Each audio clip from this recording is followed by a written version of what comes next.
ఆనల్తోటి సల్లసల్లగా రాజకీయం గరం గరంగా మొత్తం చెప్పుకుందాం గానీ ఫస్ట్ అయితే హెడ్లైన్ చూడుర్రి. రేపటికెళ్ళి అసెంబ్లీ షూరు వస్తాడో మరి కేసీఆర్ సారు.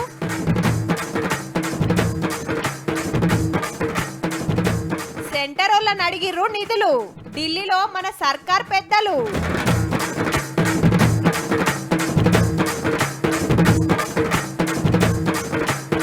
అస్సలు తగ్గని స్మితా మేడం, ఐఏఎస్ మీద దివ్యాంగులు గరం.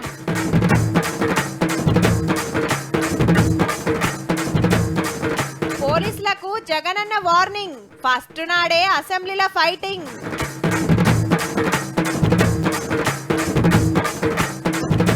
లష్కర్ బోనాల్లో రంగం. కోరినన్ని వర్షాలు ఉన్నాయి, ఎంత కోరుకుంటే అంత. ఇక చూసుకోర్రి నా సామిరంగా, ఇటు కాంగ్రెస్ అటు బీఆర్ఎస్ నడిమిట్ల బీజేపీ పక్కకే మజ్లిసు.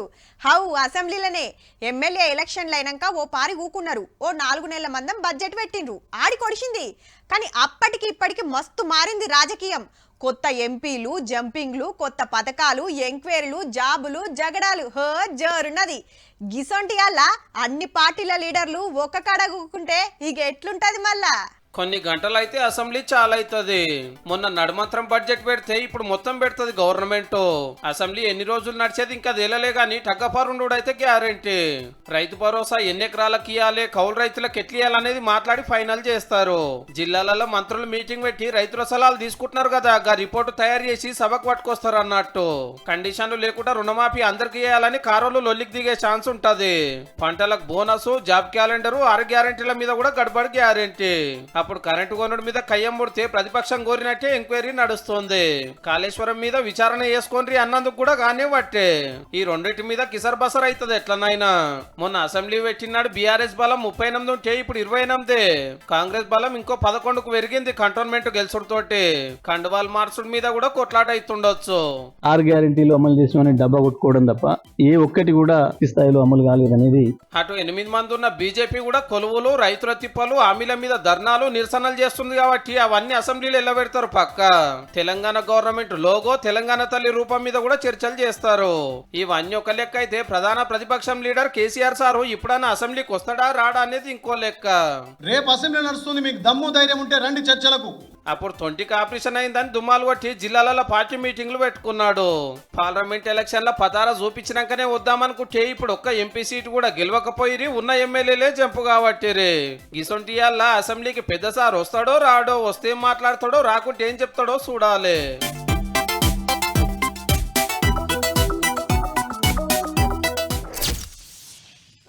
నేను ఈడనే ఉంటా, నా కాడికి అన్ని తెచ్చియాలంటే నడుస్తుందా? హగో నీకే పట్టిపర్వలేనప్పుడు నాకేం గర్జు అంటారు. గందుకే పొయ్య కాడికి పోవాలి, అడగాల్సిన వాళ్ళని అడగాలి, తెచ్చుకోవాల్సినవి తెచ్చుకోవాలి. కాంగ్రెస్ గవర్నమెంట్ వచ్చినాక సర్కార్ పెద్దలు మాటి మాటి ఢిల్లీకి పోయి గదే పనిచేస్తున్నారు. ఎక్కడిది సీఎం సారు మంత్రులు సెంటర్ మంత్రులను మునుం పెట్టి కలిసిండ్రనుకో రాదుర్రి. పెట్రోల్ మంత్రి హర్దీప్ సింగ్ పూరి సార్ ఆఫీస్ కు పోయి మా తెలంగాణలో 500కే గ్యాస్ సిలిండర్ సప్లై చేస్తున్నాం, కస్టమర్లకు ఇచ్చే సబ్సిడీని మొదలే ఆయిల్ మార్కెటింగ్ కంపెనీలకు ఇస్తానికి పర్మిషన్ అడిగిండ్రు. అటెన్క సెంటర్ నీళ్ల మంత్రి పాటిల్ సార్ తోటి ముచ్చట. మూసీ నదిని ముద్దుగా చూసుకుంటాం, 4000 కోట్లు కావాలి, గోదావరి నీళ్లు ఉస్మాన్ సాగర్, హిమాయత్ సాగర్ లో పోస్తాం, దానికి 6000 కోట్లు ఇవ్వాలని కోరిండ్రు మనోళ్ళు. అట్లనే కాళేశ్వరం ప్రాజెక్టు ముచ్చట కూడా వెళ్ళిందట. అటెన్క centre civil supply minister Pralhad Joshi sir తోటి మీటింగు. మన మంత్రి కోమటిరెడ్డి వెంకటరెడ్డి సార్ సెంటర్ రోడ్ల ఆఫీసర్ ను కలిసి RRR పనులు చాలు చేయాలి, నల్గొండ బైపాస్ కోసం చెప్పున టెండర్లు పిలవాలి, 16 రాష్ట్ర రహదారులను జాతీయ రహదారులుగా మార్చాలని కోరిండు. తెలంగాణకు రావాల్సినవి కావాల్సినవి అడిగి హైకమాండ్ పెద్దలతోటి మీటింగులు పెట్టిండ్రు నడిమిట్ల. కాంగ్రెస్ అధ్యక్షుడు ఖర్గే సార్ ను ప్రియాంక గాంధీ మేడాన్ని కలిసిండ్రు అందరు కూడా.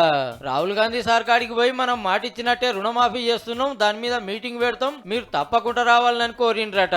అప్పట్లో వరంగల్ కు రాహుల్ గాంధీ సార్ వచ్చి రైతు డిక్లరేషన్ చదివిండు, మా పార్టీని గెలిపిస్తే 2 లక్షల లోన్లు మాఫీ చేస్తామని. అన్నట్టుగానే చేస్తున్నందుకు అదే వరంగల్ లో మీటింగ్ పెట్టాలని మనోళ్ళ పిలాను.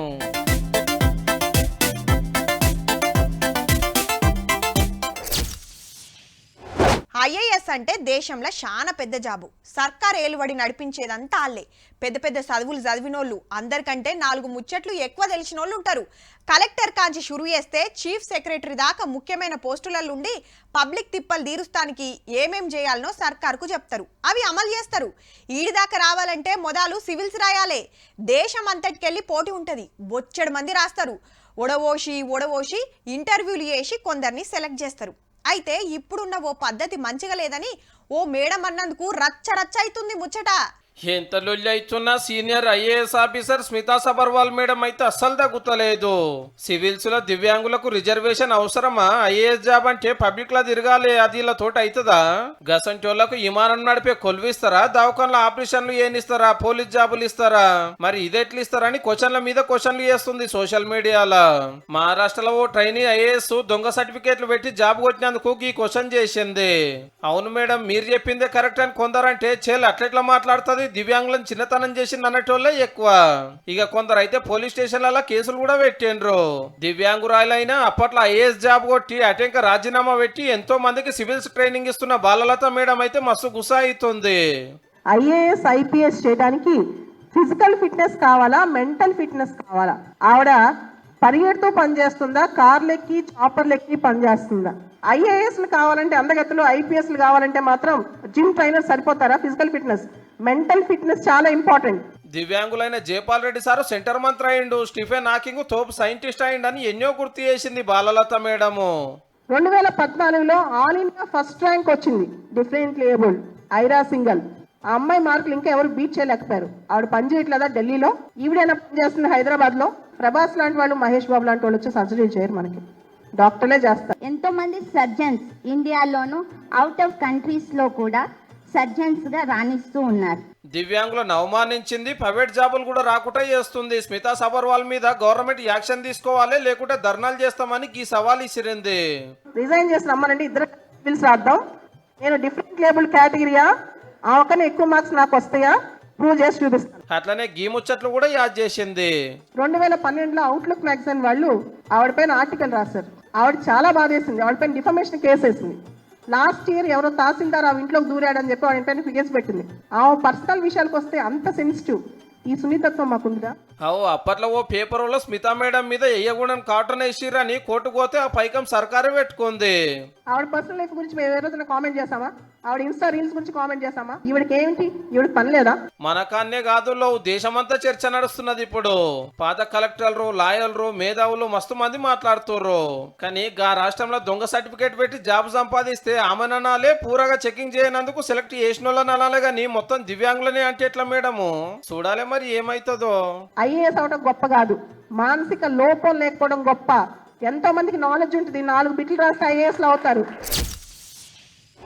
అబ్బా, లష్కర్ బోనాల పండుగ ఏమన్నా జరిగిందా?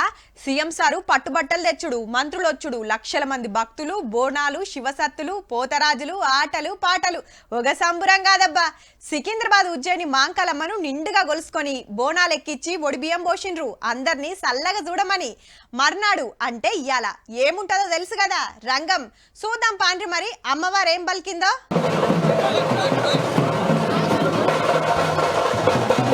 గిట్లా బందోబస్తు నడుమ స్వర్ణలతక్కను గుడికాడికి తోలుకొచ్చిండ్రు. సర్కార్ తరపున మంత్రి Ponnam sir, CS Shanthakumari madam వచ్చిండ్రు రంగం కార్యానికి.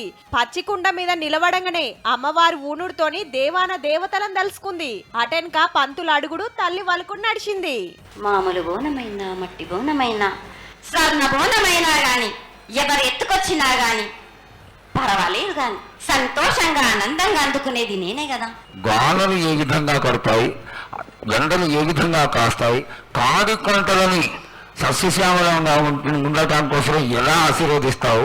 వర్షాలు మీకు కోరినన్ని వర్షాలు ఉన్నాయి. మీకు ఎంత కోరుకుంటే అంత విధంగా ఉన్నాయి గాని అంతకు మించి మీరు కోరుకోకండి. పాడి పంటలు కూడా సమృద్ధిగానే ఉన్నాయి. మీకు పిల్ల జల్ల గాని, గొడ్డు గోదా గాని ఎటువంటి ఆపద రాకుండా చూసుకుంటాయి. ఈ కోట్లలోకి వచ్చినటువంటి జనమందరూ 48 గంటలు ఎడతెరికి లేకుండా నీ దర్శనం చేసుకొని కష్టం లేకుండా ఉంటే మీరు సుమ్మరిపోతలు అయిపోతారు కదా. ఆ మాత్రం కూడా మీరు కష్టపడాలి కదా నా వద్దకు రావడానికి కూడా. నువ్వు ఏమి కోరుకుంటున్నావు? నీకు ఇంకా ఏమన్నా మేము చేయాల్సినది ఉన్నదా? ఎవరేమి చేసినా గాని నేను మాత్రం తప్పకుండా నా రూపాన్ని శాశ్వతంగా పెట్టించుకుంటాను. బలి కార్యక్రమం చేశాము. ఆ బలితోని మీరు సంతృప్తిగా ఉన్నారని మేము అనుకోవచ్చు అమ్మా. రక్తపాశం ఇవ్వట్లేదు కదా బాలక్క. ఇట్లా రంగం ఒడిచినాక ఒడి బియ్యం పోసిండ్రు. వెనకట యాటలతోని గావు పెట్టేటోళ్ళు, ఇప్పుడు గుమ్మడి ఆనగెప్కాయలతోటి గావు పట్టిండ్రు పోతరాజులు. వీరంగం ఆడినాక అంబారి మీద అమ్మవారి ఊరేగింపు మా సంబరం అనిపించింది. తీరొక్క ఏషాలు, కళాకారులు ఆటలు చూస్తాంటే చూడబుద్దయినాయి. రాత్రికి పలారం బండ్లు తిప్పిండ్రు. లష్కర్ బోనాల సంబరం గిట్లుంటే అచ్చా అయితారం పాత బస్తీ లాల్ దర్వాజా బోనాలు.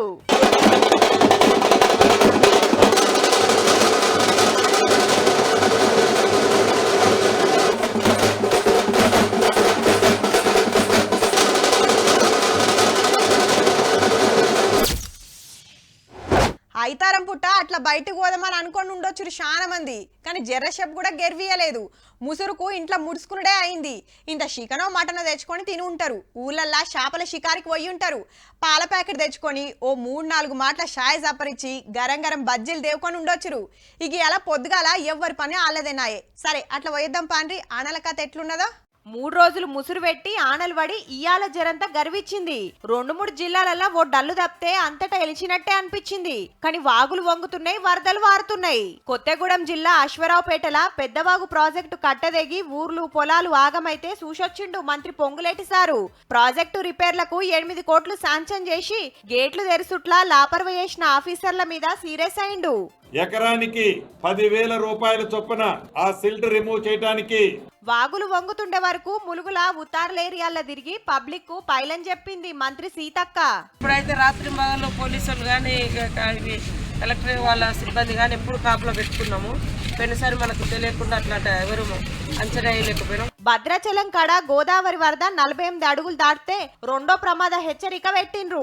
ఆదిలాబాద్ జిల్లా దిందవాగు వంగినందుకు 4 రోజుల సంధి రాకపోకలు బందే. కొమ్రంభీం జిల్లా లొద్దిగూడల కొండలు గుట్టలు దాటుకుంటా డెలివరీకి దగ్గరున్న గర్భిణీలను ముందే దావఖానకు తీసుకుపోయిండ్రు డాక్టర్లు. శ్రీరామ్ సాగరు, కడెము, స్వర్ణ ప్రాజెక్టులకు వరద పెరిగింది. జూరాల గేట్లెత్తిండ్రు. ఆదిలాబాద్ లా పొచ్చెర జలపాతం డేంజర్ లో వంగే వరకు టూరిస్టులను ఓనిస్తలేరు. హైదరాబాద్ నుంచి వాటర్ ఫాల్ చూడటానికి వచ్చాను, బట్ అటు సైడ్ అలౌ చేయట్లేదు. కానీ వాటర్ ఫాల్ ఇప్పుడు చూడటానికి అయితే చాలా బాగుంది. కనీసం కొంచెం వరకన్నా అలౌ చేస్తే. ఆల్చమైన మంచిగానే ఆనలు పడుతుండే వరకు జరంత నిమ్మలబడ్డారు రైతులు. నాటైన వాళ్ళకే కొద్దిగా బాధ, ట్రాన్స్ఫారాలు పోయి చేసి వర్షాలు వచ్చిన సంది కొంచెం బోర్లు కూడా పర్వాలేదు అనిపిస్తుంది. బాగానే నీళ్ళు కూడా బాగుంది. వరంగల్లా డ్రైనేజీలు చక్కగా లేక షినుకు పడ్డదంటే కాలనీలల్లో నీళ్లు నిలబడి మస్తు తిప్పలైతుంది పబ్లిక్ కు. నీళ్లు ఎప్పటికీ ఇక్కడనే ఆగిపోతాయి. మాకు పోనీకి చాలా ఇబ్బంది అవుతుంది. ఇవాళ వాతావరణం గిట్లుంది గాని ఇంకో 2-3 రోజులు ఆనలైతే ఉన్నాయట, చూసుకోండి మరి.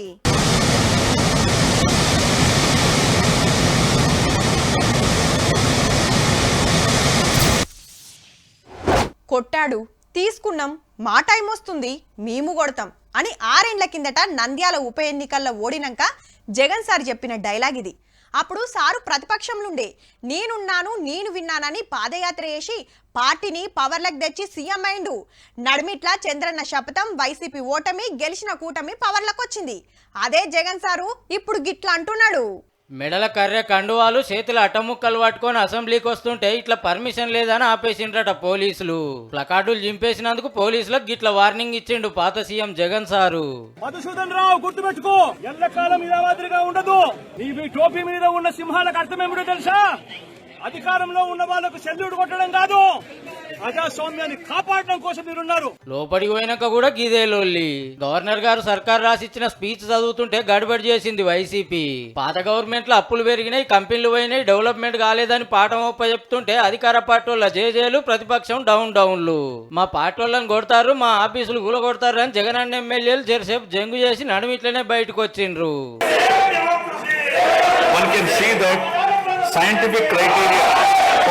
అసెంబ్లీ ఎన్ని రోజులు నడపాలనే బీఎస్సీ మీటింగ్ కు సుధా రాలే జగన్ సారు.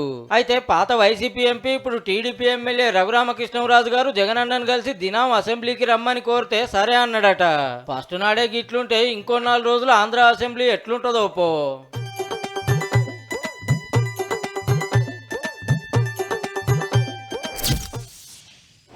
డెవలప్మెంట్ జరగాలన్నా, ప్రాజెక్టులు రువ్వడిగా కంప్లీట్ కావాలన్నా, పెద్ద పెద్ద సడకులు ఏపియాలన్నా, కొత్త పథకాలు పెట్టాలన్నా మీదికెళ్ళొచ్చే సాయమే ఆధారం. నెల నెల మనం ట్యాక్సులు కట్టి మీదికి పైకం పంపుతాం. అటెనక బడ్జెట్లా దీనికింత దానికింత అని పెట్టి రాష్ట్రాలకు ఏమేమి ఇచ్చేది చెప్తుంది సర్కారు. దాన్నే బడ్జెట్ అంటారు.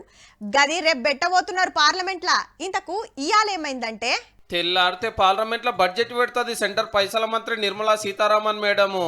ఇవాళ సభలో ఆర్థిక సర్వే పెట్టింది. అంటే పోయినేడు ఎంత ఆమదాని వచ్చింది, ఏం ఖర్చులు తగిలినాయి, ఈ ఏడు ఎట్లుంటది అనేది ముందే అందాజగా చెప్తుంది అన్నట్టు.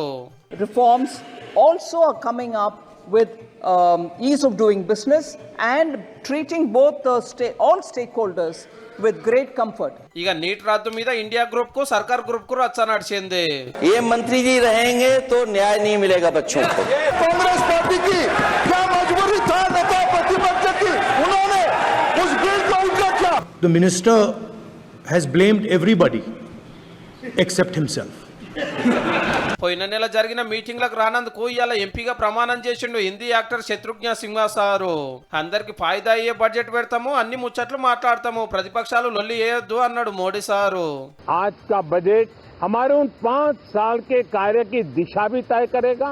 చూడాలి మరి రేపు పార్లమెంట్ లో బడ్జెట్ ఎట్లెట్లుంటుందో, సెంటర్కి వెళ్ళి తెలంగాణకి ఏం సాయం చేస్తారో.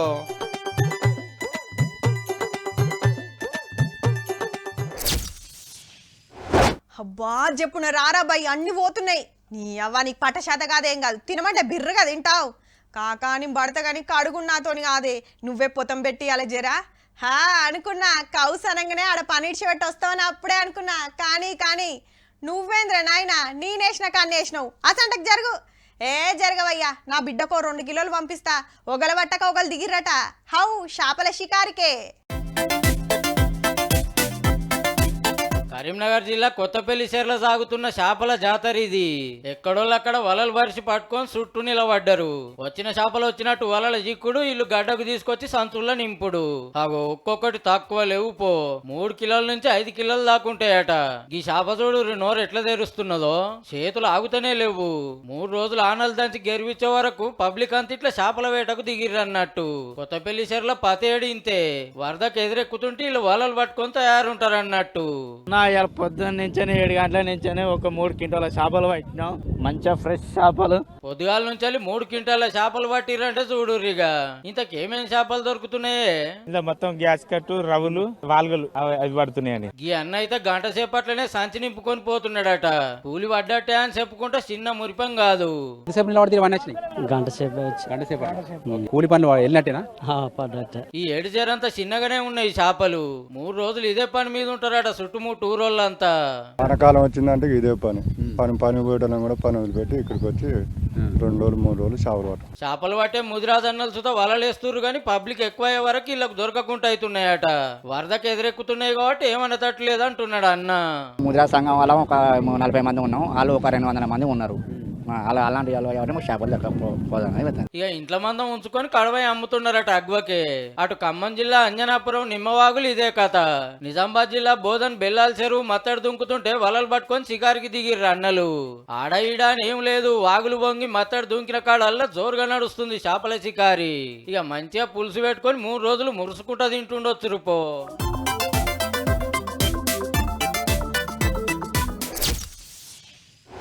ఓట్లు వచ్చినాయంటే టికెట్లు వంచకడ మస్తు పోటీ ఉంటది. మాకు అని ఎగబడుతుంటారు. పెద్దోళ్ళతోటి పైరవులు చేస్తారు. అవసరమైతే పార్టీకి మంచిగా కట్నం చదివిస్తారు. ఎటుకెళ్ళి టికెట్ పట్టాలే, పోటీ చేయాలన్నట్టే ఉంటది. కానీ గీడ మాత్రం మల్లో పరి కుర్చీలో కూకునే ఛాన్స్ వచ్చినా నాకు వద్దంటున్నాడు ఓ సారు. హోహో మనకడగా తీయురి అమెరికాలా. అనుకున్నట్టే అయ్యింది పో. ట్రంప్ సార్ను తట్టుకోలేక పోటీకి బాయ్ చెప్పేసిండు బైడెన్ సారు. దేశం కోసం పార్టీ కోసం సైడ్ అవుతున్నాని సాటింపేసిండు. ఇలా పార్టీ తరపున కమలా హారిస్ మేడం ప్రెసిడెంట్ గా నిలబడే ఛాన్స్ ఉంది. ఇప్పుడు ఉపాధ్యక్షురాలు మళ్ళా పార్టీల పతారా ఉన్నది. బైడెన్ సార్ హిమ్మతి ఇచ్చిండు. నవంబర్ ఎలక్షన్ లో జనవరిలో కొత్త అధ్యక్షుడు వచ్చేదాకా ఈసారే సీట్లుంటాడు. మళ్ళా నేనే పోటీ చేస్తా, ఇప్పుడు కూడా ట్రంప్ ఓడిస్తా అనే ఇంతల్నే ఏమైంది అంటారా? సొంత పార్టీ వాళ్ళే మెస్తలేరు. సార్కి ఇప్పుడు 81 ఏండ్లు. క్యాలి తప్పినట్టే స్టేజ్ మీద ఏదేదో మాట్లాడుతున్నాడు. తికమక మకతిక చేస్తున్నాడు. ఓట్ల యుద్ధానికి తుపాకుల యుద్ధానికి తేడా తెలియనట్టే మాట్లాడిండు మొన్న. Battle box. That's how we do it at the battle box, not with bullets. అగో దునియా దేశాల పెద్దలంతా ఈడుంటే అమెరికా అధ్యక్షుడు అటేటో ఓవట్టే.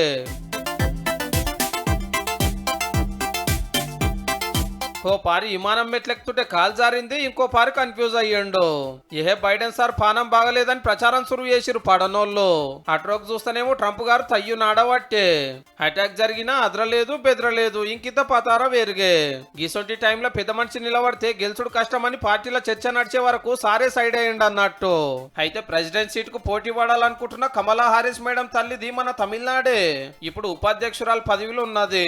నషీవ్ కలిసి వచ్చి అధ్యక్షురాలు అయ్యిందనుకో మన దేశం మనిషి అమెరికాని వెళ్తుందని గొప్పగా మురిసిపోవచ్చు.